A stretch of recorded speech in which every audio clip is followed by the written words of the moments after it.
Everybody. So I'm really appreciative of everything that's been done. Before I introduce our speaker, I just want to tell you to make sure you get a flyer about the Sudan Summit coming up in March. If you're interested in attending that at George Mason University, Arlington campus, March 10th and 11th, you can sign up online for that at actforsudan.org. We're having Debbie speak about the Organization on Islamic Cooperation today, and Deborah Weiss works for Vigilance, an organization dedicated to educating the public on terrorism-related issues. She was a counsel for the Committee on House Oversight in Congress, and she also was an assistant corporation counsel in Mayor Gilani's administration. Ms. Weiss is considered an expert in the defamation of religion resolutions. Some of you know what that means. Others of you will find out very soon and have a rude awakening as to what that's talking about. And is a contributing author to a book called Saudi Arabia and the Global Islamic Terrorist Network. She contributes to Front Page Magazine and the Washington Times and other publications. And to me, one of the striking things about Deborah is that she's a survivor of 9/11 in New York City. Some of us think we may have been survivors thanks to the plane that went down in Pennsylvania, because we were at the Rayburn House office building on 9/11. Anybody want to raise their hand who was with me at the Sudan briefing? Jimmy Mullah was there. But Deborah could tell you about what it was like to experience 9/11 in New York. And maybe that added to her awareness of what's going on today. But I want to turn it over to Deborah now. Thank you. Okay, I want to thank IRD for holding this event, and I want to thank Mark and Faith for inviting me to speak here today, and for all of you for taking time out of your day to educate yourselves on this important topic. I'm going to talk to you about the Organization of Islamic Cooperation and their UN resolutions to combat defamation of religions, and why there's still need for you as Christians to be concerned. So first, who is the Organization of Islamic Cooperation, or the OIC? It's the second largest international organization in the world, behind only the UN. It's the largest Islamic organization in the world, claiming to represent 1.5 billion Muslims around the world. It's comprised of 56 UN member states, plus the Palestinian Authority, and they tend to vote together as a bloc in the UN. They're absolutely the largest voting bloc in the Human Rights Council, and arguably the largest voting bloc in the UN as a whole. Previously, they were called the Organization for Islamic Conference, if you want to Google more information about them. And in 2011, they changed their name to the Organization of Islamic Cooperation, but their mission remains identical to what it was previously, so I'll let you decide whether or not they're cooperating, and if so, with whom. The OIC holds itself out as a moderate organization, but in fact, it's an Islamist supremacist organization whose long-term vision is the worldwide implementation of Sharia law. Its highest priorities are is the supremacy of Islam and what's in the best interest of the Islamic Ummah. It's a community mentality that's totally at odds with Western notions of individual freedom and individual rights. It's within this framework, through the lens of Sharia law, that all ideas that are set forth by the OIC must be analyzed. The OIC's goal at the moment is to internationally criminalize all criticism of Islam, Muslims, Islamic theocracies, and even Islamic terrorism.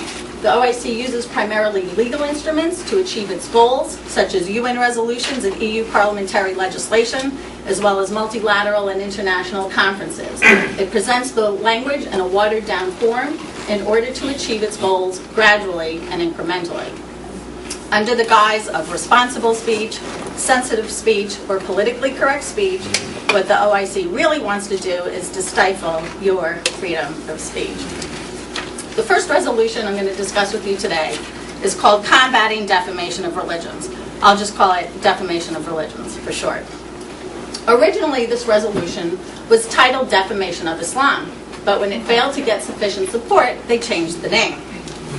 The resolution takes numerous assumptions and asserts them as fact. Without any hearings, without any debate, and without any investigation, the resolution asserts that Islam is wrongly associated with human rights violations, that it's wrongly associated with terrorism, and that there's been undue backlash against Muslims ever since 9/11. For those of you who are unfamiliar with the concept of combating defamation of religions, what it does is it takes an idea or a religion, in this case Islam, and gives it protection from criticism, as opposed to what we have in the American legal system, which gives defamation protections to an individual or group of individuals. So you have defamation of an idea or a religion versus defamation of people. Additionally, in the American legal system, in order for a comment to be defamatory, it has to be a false statement of fact. Truth is a defense. So if you say something bad about somebody, no matter how terrible it is, if it's true or mere opinion, it's not defamation. By stark contrast, the OIC's definition of defamation includes anything that sheds a negative light on Islam or Muslims, even if it's true and even if it's opinion. Taking that a step further, it also includes anything that would violate Islamic blasphemy codes. For example, in Islam, it's prohibited to draw depictions of the Muslim prophet Muhammad. If you do that, even if you show him in a positive light, that's blasphemy in Islam, and the OIC would consider it defamation as well. On the other hand, if you're Christian and you say, I believe in the divinity of Jesus, then that can be considered blasphemy, and under a broad construction of this resolution, the OIC could deem it defamation also. And though the resolution is called defamation of religions, in the OIC's interpretation and implementation, it applies only to Islam. There is absolutely no reciprocity for anti-Jewish, anti-Christian, anti-Israel, or anti-Baha'i hate speech. In fact, the OIC supports Hamas, it supports Iran's nuclear program, and it rationalizes 9/11. UN resolutions are not legally binding, but they do make a political statement of support for the ideas embodied in the resolution. So if the resolution is passed repeatedly, then the political statement is given more weight. If it's passed in numerous bodies and over a long period of time, it runs the risk of eventually being deemed customary international law. Were that to happen, countries that are not signatories to the resolution could be pressured to adhere to it. This resolution was initially introduced into the UN into what was called the Commission on Human Rights in 1999. Later, it was introduced into the General Assembly in 2005. In 2005, the Commission on Human Rights folded and popped back up under the new name Human Rights Council, or HRC for short. It was introduced there in 2006. This resolution passed every single year in all three of those bodies since its initial introduction, all the way through and including 2010. 2008 was the first year that there was any chance that this resolution might not pass. It was in jeopardy. But the OIC launched a very aggressive Islamophobia campaign to make sure that it would. And I'm telling you all this background so that you'll understand what the implications are now. I'm giving you the background. So it held 2 summits on Islamophobia, where it established the existence of Islamophobia and said that they were going to have a zero tolerance for it. They were going to defend themselves against all free expression that they deemed to be Islamophobic, including hostile glances. And they were planning to target cartoonists, film producers, reporters, and governments. The second thing they did was they unveiled their first OIC Observatory report on Islamophobia. This consisted of 58 pages of real, imagined, claimed, or feigned Islamophobic incidents around the world. That report is now produced annually, and they also have a monthly bulletin. No, they have an annual report, and they also have a monthly bulletin on Islamophobia as well. So, by the way, the media often takes the statistics that are provided in these bulletins and repeats them without checking into the nature of the claims. And the numbers alone can seem very alarming. And they do that for other Islamophobia tracking organizations as well. So I'm going to give you a few examples of the types of things that the OIC considers Islamophobic. And this was taken, I think, from the February bulletin of that year. In 2008, in the country of Qatar, the first Christian church was erected. Muslims protested, and Arabic papers all around the country wrote articles about why Christians should not have the right to build a house of worship in a Muslim-majority country. One English language publication translated that article, one of the articles, and that republishing was Islamophobic. It was Islamophobic that, I'm not making this up, you could go look in the bulletin, that one was from February 2008. It's Islamophobic that Wikipedia refused to remove from their English language website depictions of the Muslim prophet Muhammad. That was Islamophobic. And it's Islamophobic that the EU asked Iran to drop the death penalty for the crime of apostasy. The OIC repeatedly asserts that Islamophobia is one of the greatest threats to world peace and global security, rather than concluding that perhaps Islamophobia is the result of the actions taken by a radical Islamist movement around the globe. As a result of this victimhood campaign, the resolution passed yet again in 2008, although this time with declining support. Shortly thereafter, the Human Rights Council in the UN passed a rule that said nobody can come before this body and, quote, judge or evaluate a religion. The International Humanist Ethical Union came before the body asking them to consider the fact that there's violence against women in Iran. The examples they used including stonings against women and forced marriages of little girls, sometimes as young as age 9. They were told that these practices are permissible under Sharia law and that they cannot discuss it because to do so would be to judge or evaluate a religion. So it appears that any human rights violations that are permissible under Sharia law can no longer be addressed in the Human Rights Council, the body that was purportedly designed to address human rights. At a certain point, the State Department realized that this resolution had potentially dire consequences for freedom of speech. So in 2011, it asked the OIC to draft an alternative resolution that would both retain free expression and still address the OIC's concerns about alleged Islamophobia. The result was Resolution 1680. How does the resolution define religious profiling? It is, quote, the invidious use of religion as a criterion for purposes of searches, investigations, questioning, and interrogations. So notice, it's not prohibiting religion as the sole criteria. Nobody's saying, oh, you're Muslim, let's lock you up, and that's what this is prohibiting. Nobody wants to do that. This is saying you can't use religion as one factor on a list of other things to consider. The second thing, and pay attention to my language, is it condemns, quote, the advocacy of religious hatred that amounts to the incitement of discrimination, hostility, or violence, unquote, and urges states to take effective action against it. So, first, advocacy of religious hatred that amounts to hostility. You might have noticed that comes very close to outlawing hatred, which is an emotion. Second, this resolution, as with the former resolution, attempts to internationalize the norms of free speech. In America, we have the First Amendment governing our free speech rules. Other sovereign countries have their own rules governing speech. Both of these resolutions aspire to supplant those sovereign rules and replace it with one single rule across the board. Additionally, there's ample reason to believe that in the OIC's interpretation, any criticism of Islam would constitute the advocacy of religious hatred that amounts to the incitement that's condemned in this resolution. The third clause I want to draw your attention to, and this is the one that gets the most attention, is it calls for the criminalization of the imminent incitement to violence. So what's wrong with that? America has laws now that prohibit the imminent incitement to violence.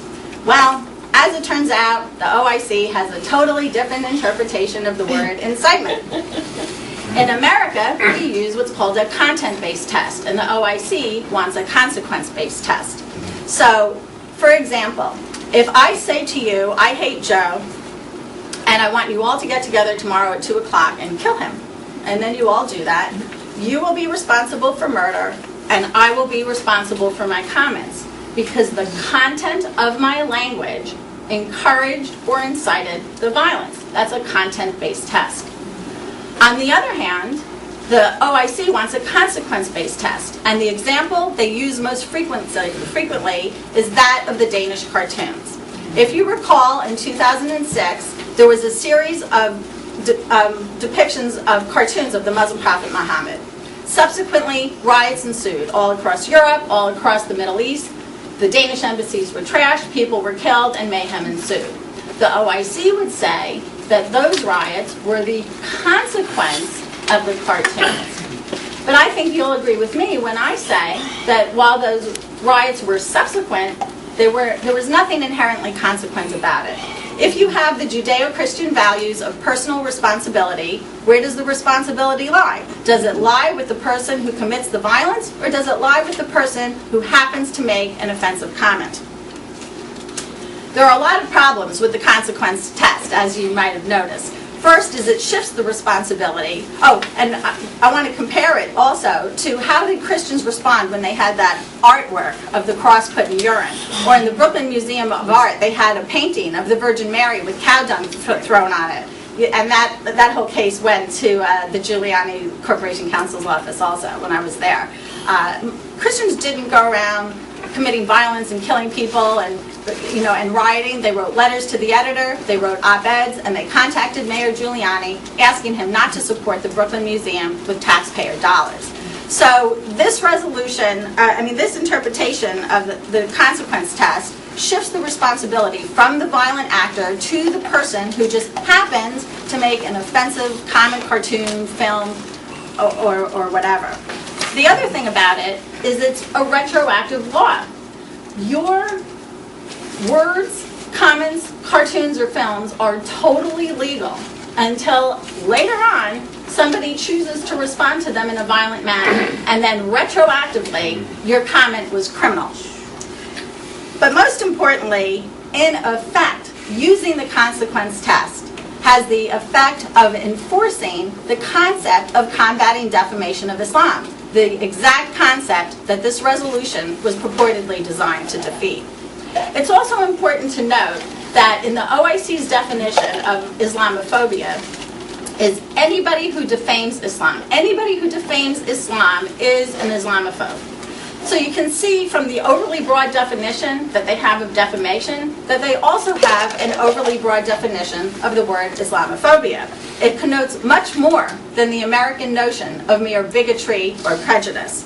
So in combating intolerance or Islamophobia pursuant to Resolution 1618, you're really protecting much more than Muslims. You're protecting Islam as well. And the other thing is they're always trying to equate Islamophobia with racism, sexism, and the like, and saying all of that is intolerant. The resolution replaces the defamation of religion's language, but the OIC has made it very clear that it has not dropped its goal to combat defamation of Islam. So I'm going to talk to you now a little bit about the Istanbul Conference. All right, so what is the Istanbul process? The Istanbul process is the implementation. It's the process of implementing Resolution 1618 in order to make it a reality.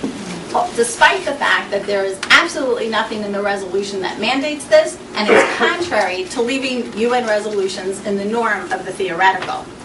In July of 2011, the OIC held its first implementation meeting in Istanbul, Turkey. Thus, it's called the Istanbul Conference. Hillary Clinton attended that meeting, and while she was there, she announced to the world that the State Department would hold the second Istanbul Conference in America. The fact that she announced this legitimized the OIC's positions, and it also signaled to the free world that partnering with the OIC is not only acceptable, but perhaps even desirable. And following, the EU used to hold the OIC at arm's length, but following America's lead, it did hold the third Istanbul Conference this past December in 2012. I want to talk to you a little bit about what transpired at the U.S. State Department meeting. This meeting was held in December of 2011. It was a three-day meeting, three-day conference of meetings that were held primarily behind closed doors. Approximately 30 countries and international organizations attended, including the EU and the OIC. The OIC made it very clear that its goal for the conference was to push for speech restrictive measures that would, on Islam-related topics. And while Hillary Clinton stated after the passage of Resolution 1618 that this means that we've, quote, begun to overcome the false divide that pits religious sensitivities against freedom of expression, unquote.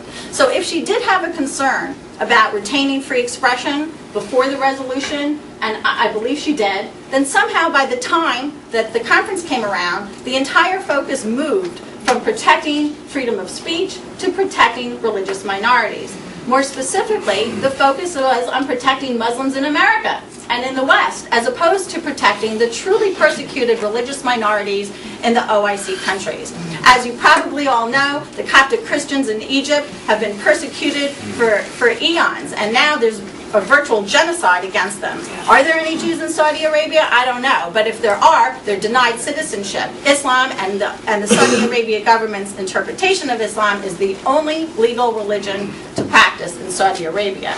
In Iran, Baha'is are denied education and government benefits. They're completely treated as second-class citizens. And in Pakistan, it's actually a crime to practice your faith. If you're an Ahmadiyya Muslim, you will get jailed. But that was not the focus. It was the Muslims in America and the West, which obviously are fairly free and equal.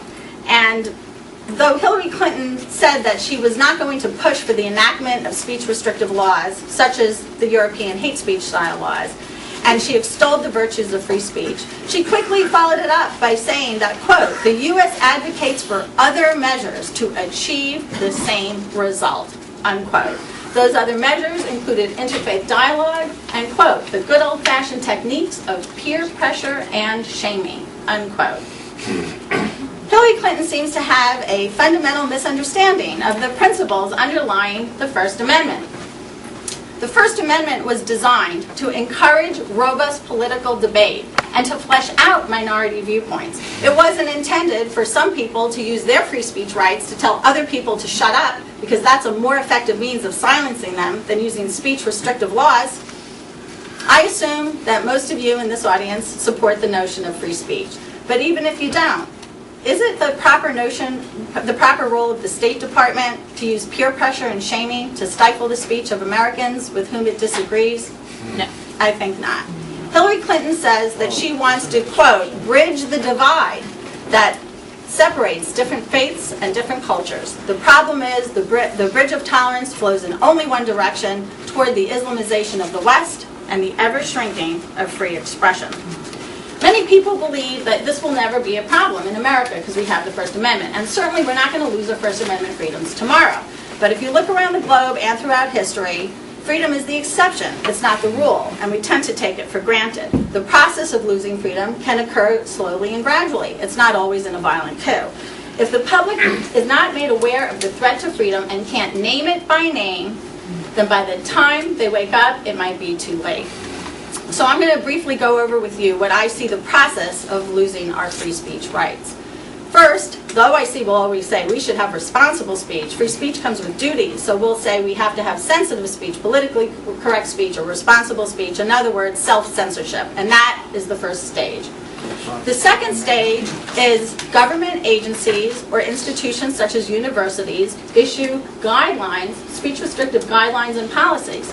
And a lot of people don't realize that we have that in our government today, and it's getting worse every year. Starting in 2008 under Bush and continuing and getting worse under Obama, unfortunately, it's a bipartisan problem. The FBI, the State Department, the National Counterterrorism Center were all issued memos discouraging their national security professionals from using words like Islamic terrorism. The our national strategy, our national security strategy memo used to say that militant Islam was the greatest ideological threat to the 21st century, and now that's been deleted. There is absolutely no reference to anything to do with Islamic terrorism in that memo. And the DHS, Department of Homeland Security recommendations goes a step further and tells their national security professionals to focus on terrorist behavior and to, quote, de-link it from the underlying ideology that motivates it. The next step is civil violations, and Canada is a good example of that. They have a constitution that affords them free speech. Yet, in almost every province, they have a human rights commission that on a regular and frequent basis issues fines for defaming Islam, even if they haven't defamed a person. And the final step in the process is the criminalization of speech. Some of you might have followed the case of Geert Wilders. He's a member of parliament in the Netherlands, and he has very strong, outspoken views on Islam. He's been very clear that he has nothing against Muslims, just against the ideology of Islam. And while you might not agree with his views, should he be imprisoned for voicing them? Yet that was the possibility he was facing when he was criminally prosecuted while a member of parliament for merely voicing his opinion. After a long drawn-out trial, he was acquitted. Many saw this as a victory for free speech, but it was not, because the process is still in place, and the mere prosecution has a chilling effect on speech. It sends a message to everybody else that they shouldn't voice their opinion lest they face the same process and wind up with a different result. It's interesting to note that the language under which he was prosecuted in the Dutch Penal Code is very similar to the language of Resolution 1618. It was incitement to hatred language, letting you know that the language can still be manipulated. I'm going to give you a few examples of real-life consequences of how the concept of combating defamation of Islam is being put into practice today. I want to be clear, I'm not saying that these examples are the direct result of the resolutions, nor even of the OIC, because there are, unfortunately, many Islamist organizations, including Muslim Brotherhood front groups, that are pushing to protect Islam from defamation using different tactics. So these examples are just examples of how that concept is being played out in real life today. First, combating defamation of Islam is having a chilling effect on speech and authorship in all quarters of life, from the workplace to the public square. You can no longer criticize Islamic persecution of religious minorities, Islamic human rights violations, or Islamic terrorism without being slapped with the label Islamophobe. In Europe, most of the countries have some kind of hate speech laws, whether they're denigration of religions, advocacy of religious hatred, public order laws, or so forth. They all serve as proxies for Islamic blasphemy codes by having deterrent penalties for insulting Islam.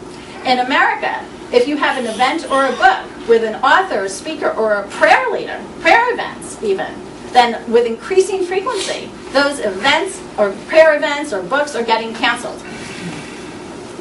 Corporations are changing their products and their package design and even their production procedures in order to address the Islamic issue and make sure they don't defame Islam.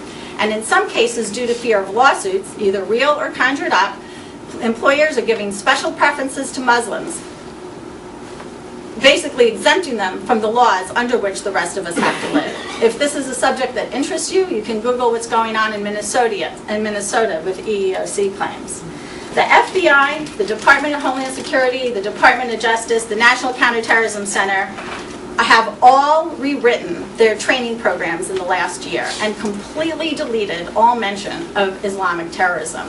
There have been approximately 87 trainers who were consultants for years and years and years who used to train people on counterterrorism. But if they ever mentioned anything to do with Islamic terrorism, even if they used a qualifying phrase like radical Islam or radical Muslims or political or militant or some disclaimer, they were still considered Islamophobic, and they are no longer welcome to train on counterterrorism. In other words, our government, using your taxpayer dollars, are working hard to protect Islam from defamation at the expense of protecting you. Finally, we have the Benghazi fiasco. As we all know by now, the attacks in Benghazi were done by an Al-Qaeda affiliate, and they were terrorist attacks and not a spontaneous uprising as the administration originally claimed. So there are numerous issues with this. One of them is the cover-up of the attacks, but the other is what was the reason that scapegoating an obscure anti-Islam video was the means of the cover-up. I believe it was in order to appease the Muslim world by showing them that we're protecting Islam from defamation. If you recall, in his Cairo speech in 2009, the president said, it is, quote, "My job as President of the United States to protect negative stereotypes of Islam, not of Muslims, of Islam, wherever I find them." And that is exactly what this administration is doing. The Founding Fathers drafted the First Amendment in part to protect offensive speech. The way to counter bad speech is with good speech. Instead of working with the OIC to stifle free expression, America should be leading the charge to establish freedom of speech worldwide. Instead of allowing the OIC's ideology to influence the State Department, we should be condemning the persecution of religious minorities and the human rights violations that are committed by the OIC countries, those to whom we're currently capitulating, including Saudi Arabia and Iran. And above all, and I can't stress this enough, we have to remember that free speech constitutes a human right. Its restriction in the form of combating defamation of religions does not. The OIC is trying to assert combating defamation of religions as an international human right, but only people should be afforded human rights. Ideas, policies, and religions ought not get protection from criticism. Additionally, I want to make it clear that the constitutional concept of religious freedom bears absolutely no resemblance to the OIC's concept of combating defamation of religions. Religious freedom is an individual right. It is the right of an individual to freely practice his faith. It is not the right of a religion to be free from criticism. Resolutions like the ones I've discussed with you today harm free speech rights, they harm religious freedom rights, they harm human rights, they harm national security, and they harm terrorism prevention efforts. Yet, the OIC is continually using cries of Islamophobia to claim victimhood and gain empathy and support for its anti-freedom measures. In conclusion, I want to say that we cannot allow the OIC to take the shield of religious freedom and use it as a sword of state censorship. America is the freest country in the world and the hope of all men who are living under tyranny and oppression. We should be holding ourselves up as a role model for freedom, equal rights, and tolerance, and human rights, instead of exalting the Islamist enemies of freedom that constitute the Organization of Islamic Cooperation. And I think my time is up.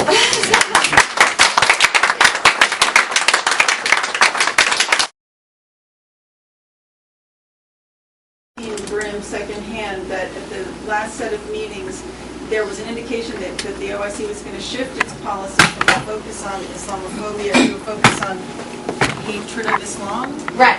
Well, that's an analysis of what's going on. It's not mine, but I'll tell you what's happening. Basically, the OIC is now pushing. They had another meeting in Cairo. It wasn't an international. It wasn't this kind of conference. It was with its own countries. It was held in Cairo recently, and they're amping up their fight against Islamophobia, but they're also asking the UN, specifically the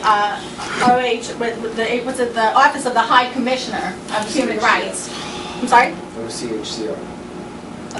Isn't the OHCHR? Yeah, I think there's an H in there. But anyway, so yeah, it's the Office of the High Commissioner, and they're asking them to start a. Is it okay if I'm going to sit down? Yeah. My back is gonna. Oh, thank you. Can you see me over there? So they're asking the UN to start some kind of instrument that would serve as an early warning sign for discrimination against all religions. Sort of similar to their observatory, maybe an observatory in the UN that would monitor worldwide incidents and they do phrase it as all religions. Yes, I have heard the interpretation that that's a move away. That's obviously, we're talking about their intent and why they're doing it. All we know is that they're asking for this. What's the reason? That's one interpretation. It's not mine. I completely believe that they're doing this because look at what they do with everything else. OIC and CARE, other organizations, are constantly doing a few things. First of all, they solicit complaints. So then they can use those statistics. They're always trying to show that Islamophobia is the big problem, that discrimination against Muslims is a big problem. And even with them doing all that, it pales in comparison to anti-Semitism. It's just not, they have a political investment in making Islamophobia, discrimination against Muslims, the big issue. I believe if they have an international observatory like that, they will do the same thing. They will solicit, make up, conjure up, and have more people report it, and that the real agenda, are you all going to start looking for things? Are you going to start reporting hostile glances? I don't think so. So I think what they're going to do is use it so that they have, quote, empirical evidence to show that Islamophobia really is the big problem. That's what I think the motive is. So, and what else happened? Well, that's really it. I mean, the thing about Islamophobia is, I guess I will stay because it's like, is it's really exploding. It's really when you go out, and it's not just the OIC doing it. It's all of these other organizations. ICNA is that still on? Yeah. Oh, I didn't realize that. I'm sorry. ICNA has had a campaign all across the country on campuses, basically trying to tell everybody there's a lot of Islamophobia and all of Islam is great. And I'm one of the people, I've had some disagreements with some people in here. Is it all Islam, part of Islam, this, that? I would encourage you not to even get into that debate. For my purposes, it's not relevant. I don't care if you want to worship a Q-tip, go ahead. I don't think most of us really care. I think it's when you want to impose your views on me, when you want me to comply with your blasphemy laws. If it's against your religion to draw a cartoon, then don't draw it. I'm not your religion. Why do I have to comply with that? So they're amping up their whole issue on Islamophobia. There are a lot of other organizations, some youth groups that are starting to go around. One of the things that they're all doing now also is trying to get Islamophobia characterized as racist. There are a lot of legal reasons to characterize it as racist because they'll have a lot more rights. It won't be as disputable. On a local level, there are some organizations trying to get the EEOC to characterize it as racist, and the OIC is trying to use some UN not resolutions, but like conventions. There are some conventions like ICIRD, the International Covenant on the Elimination of Racial Discrimination.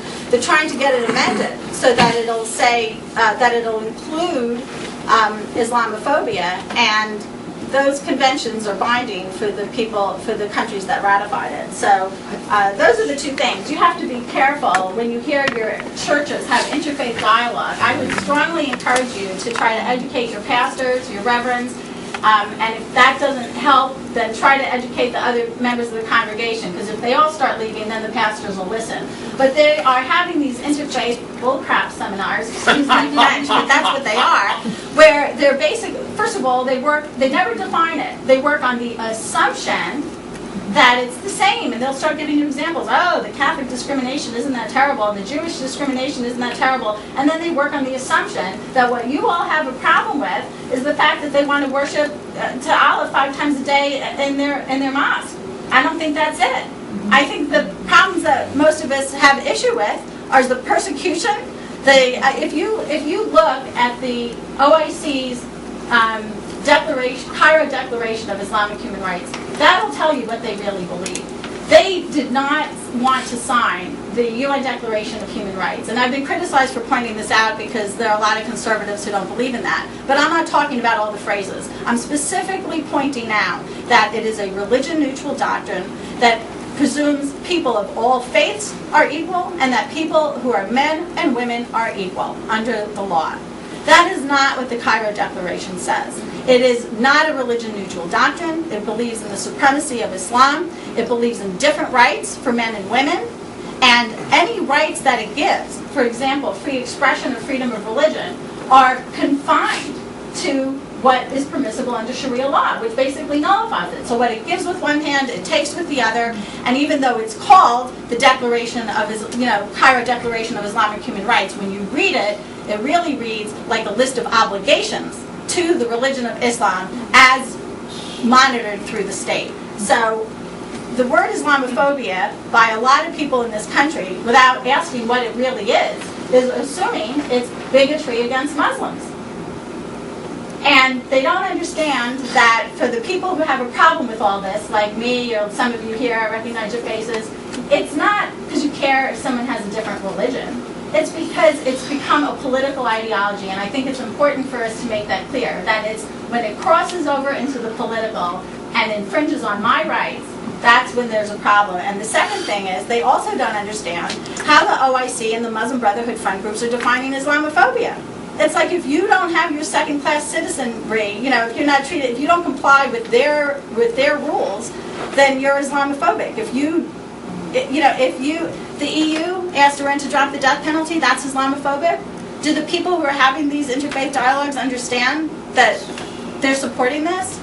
We have to understand what Islamophobia means. I will tell you that the OIC is master manipulators in the use of manipulating language. I'm pointing out the language of Islamophobia. But I gave a whole class at a graduate school merely on their deception techniques and the way they use, why are they using UN resolutions and multilateral platforms? Their focus for religious equality is not in their countries. Their whole focus is the West. We're the ones who are bigoted. We're the ones. So the focus is on the West. And why are they using UN resolutions? Because in the free marketplace of ideas, at least in the West, Islamist ideas would never win. So they do an end run around it and go to a bureaucratic, unelected body. So the Islamophobia is the one word I picked out, but believe me, whether it's intolerance or whether it's defamation of religions, it means defamation of Islam, not defamation of I could write, they rewrote the dictionary. It's really important when you're dealing with these folks to make them define their terms and make sure you don't make assumptions and that you understand what they mean when they say something and how it would play out in practice. Andrea, did you have a question? I just think it's interesting because they claim that their religion, Islam is a religion. Yeah. So you can be a religion and a race. And it's a little bit like another Confusing. topic, which I won't bring up, but it's, how can you be all of these things? Yes, it's a little confusing. And I'm sure that's part of it, is to confuse you. And, that's another point from a national security point of view. I was trying to do this more from a religious point of view, but from a national security point of view, if they can get you to not say there is such a thing, now we're at war, we're not, and I'm not one of the people, I know some people take issue with it, I'm not one of the people that's going to say it's all Islam, because I believe that there are people, whatever you want to call them, if they're modernized, if they're this or that, but if you believe in separation of mosque and state, and you want to practice your faith within the confines of the Constitution the way everybody else does, I don't have a problem with that. But when you want to deny that any of this is going on in the name of Islam, and I'm not going to say if it's the right or wrong interpretation, I don't really think it makes a difference. I think the people who have those seminars, is Islam a religion of peace, or to me, and I know some of you don't agree with me, I think it's a mistake because that's what they want, is for you to get sidetracked into it. If none of you are Muslim, do you care if it's the right or wrong interpretation of a religion that you don't believe in anyway? It's not really relevant. What's important is stop flying the planes into the building, stop persecuting the Christians, and I believe that they're denying that there's how about this? There's at least one, and probably more, interpretations of Islam under which they are doing these acts. That's all. Just making the observation. They're the ones saying they're doing it for this reason. I'm not. Why are you, criticizing the reporters? They're the ones calling themselves Palestinian Islamic Jihad. They're the ones calling themselves Hezbollah, Party of God, Party of Allah. They're the ones. So why? I think part of the reason that they don't want you to use this language is because they don't want you to know what's going on. It is the same countries who are telling you, don't use this language. On one hand, they're saying, don't use this language, none of it's happening. At the same time that they're propagating it even further. I'm wondering if this perception is correct. Are they, the OIC, are they operating from a position that they should have the ability to control the conversation about Islam even outside of Islamic circles? Yes. That's the whole point. That's the whole point. Yeah. Is they're trying to control how Westerners, non-Muslims can use it. Absolutely. That is. Yes. And also, in 2014, they're going to have a new Secretary General, the guy who heads up the whole thing, and he's going to be from Egypt, which you probably know is a Muslim Brotherhood country now. According to the current Secretary General, Egypt is undergoing a renaissance, and it's great news. Yes, you mentioned the Danish cartoons. Yeah. And in Nigeria, we lost over 100 people because of cartoons that were published in Denmark, in spite of the fact that Christian leaders in Nigeria spoke out and condemned Danish cartoons. Yeah. So that shows that there's literally nothing we can do to change the fact that they're looking for an excuse to attack. Correct. Even very recently, 3 months ago, we had a situation where a tailor was speaking about a fashion, and he couldn't speak Hausa well, he mispronounced it. A riot broke out, Christians were killed, and a church was burnt. I call that the ultimate fashion mistake because it resulted in deaths. Right. But I say this to say, what mechanism can we institute to counter this? Because Muslims have told us in Nigeria that the mistake you Christians make is we take the initiative and then you come back afterwards and react. Say that again, that last part. They That said what? They take the initiative. Yes, have to be Christians are constantly on the reactionary side because they always take the lead. If you saw Hayan Hissi's piece in Newsweek last year, she called it Christianophobia.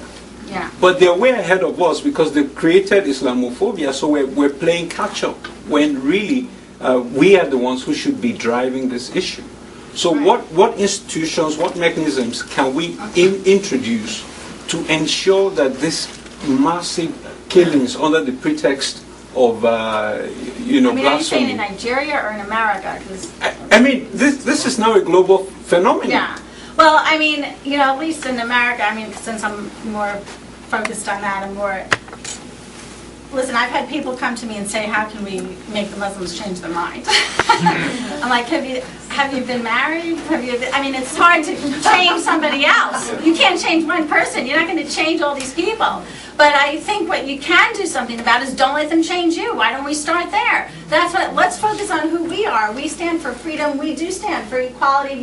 And don't capitulate. You give them an inch, they want a mile. Do not apologize. Do not capitulate. Do not accommodate them. I think it emboldens them. It's a message to them that they're winning. They have the OIC has a 10-year plan to combat Islamophobia, and it has techniques of incrementalism in order to achieve it. Every time, we're operating from a completely different mindset. They haven't changed who they are. They haven't changed their goals. You say you want to compromise, we're just going one step further to where they are. We need to explain to them why free speech is important. I'll give you an example that's somewhat controversial. I don't feel ambivalent about it, but say in the military, when some people burned the Quran, although I've heard it's not really a Quran because it was already defaced. But putting that aside, our military apologized, condemned it, and on and on and on. Now, I personally don't burn books of any kind. It's not my thing. I don't really believe in it. But you know what? It is a freedom under the First Amendment in this country. If it's a First Amendment right to burn the flag, the American flag, it's a First Amendment right to burn the Quran. Do I condone it? Do I condone it? Do I agree with it? No, I do not. But I think what the military should have done was to say, we don't agree with it and we don't condone it, but this is why we have this freedom in this country. And then go on to explain the bigger picture and the context of why putting up with some bad speech is worth, I don't even know if I want to use that as an example, but putting up with, bad speech and being offended sometimes is worth it for the greater freedom and the greater good down the road. So I think we have to cling to the purpose of freedom and how being offended now and then, have people disagree with you, is part of true tolerance. Because what they want, when they say tolerance, is capitulation and compliance with their rules. The comment that they're always making, which is Islamophobia is one of the greatest threats to world security and stability. I mean, people say bad things all the time, and it's not just on religion, it's on everything. So it's only a great threat to world peace when they choose to respond to every little cartoon and every little comment they don't like with violence. That's why it's a threat. And they're trying to, that's the whole point. If they can connect the speech to the violence and create that association in your mind and then make the argument for the fact that this speech causes violence, then that's ammunition for them to stamp out the speech. And I think we have to disconnect it and put the responsibility where it falls. No, they knew it, or I know this one woman and they're not answering me. And I said, you have it all wrong. Your audience isn't that panel who's going to think what they're going to think and say, your audience is the audience, a lot of whom came because they really don't know anything about it. They don't know anything about it, and they're open-minded and interested. And if you sound like that, I can tell you, even I was sitting there thinking, wow, they're not going to say, oh yeah, everything you're saying is right. They're just going to say, what's wrong with you, you angry lunatic? So I think it's really important to stress, my opinion is whether you believe it or not, it's important to stress that you respect, people who want to have their private faith, and that you have legitimate concerns, and that you want to be able to raise legitimate concerns about persecution of Christians, about Islamic terrorism, without being slapped with the label Islamophobe? Why can't you even ask the question? Can't we have an honest discussion about it?